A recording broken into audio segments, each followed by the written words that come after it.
अगर काम पे गया तो काम होते ही लौटा था। वो अपनी जिद पूरी करने गया है। নমস্কার বন্ধুরা, অবশেষে বিশ্বজুড়ে সিনেমা হলে মুক্তি পেল দক্ষিণের জনপ্রিয় অভিনেতা জুনিয়র এনটিআর, সাইফ আলী খান, জাহ্নবী কাপুর অভিনীত মুভি দেওয়ারা।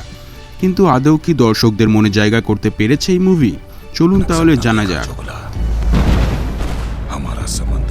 অ্যাডভান্স বুকিংয়ের শুরু থেকেই দেওয়ারা মুভিটি দুর্দান্ত রেসপন্স পেয়েছিল।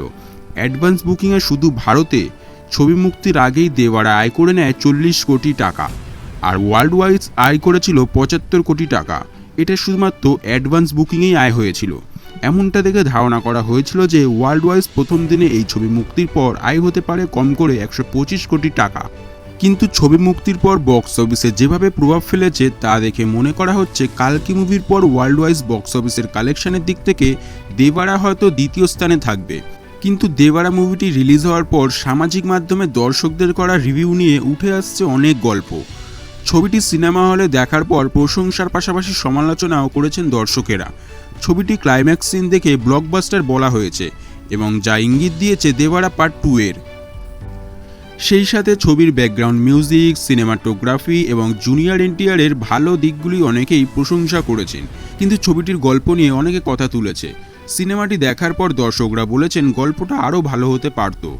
ছবিটির মাঝখানের অ্যাকশন সিন দেখে অনেকেই খুব পছন্দ করেছে, কিন্তু বেশিরভাগ লোকেরা বলছে ছবির প্রথম অংশে স্ক্রিপ্টের সমস্যা আছে।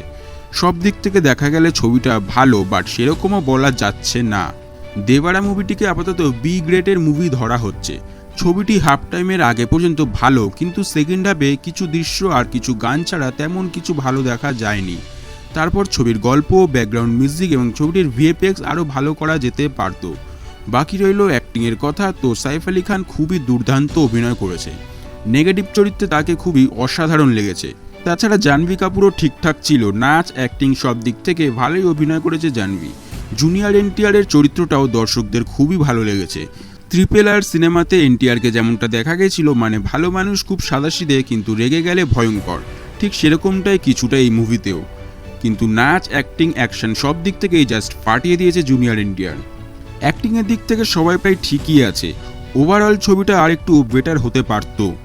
যাই হোক, আপনারা যারা দেখেননি এখনো পর্যন্ত ছবিটি দেখুন, আপনাদের ভালো লাগতেই পারে। সবার পছন্দ তো আর একই হয় না। আর ছবিটি দেখে থাকলে কমেন্টে মতামত জানান কেমন লাগলো। বাকি চ্যানেলটি সাবস্ক্রাইব করে রাখুন। দেখা হবে পরবর্তী ভিডিওতে।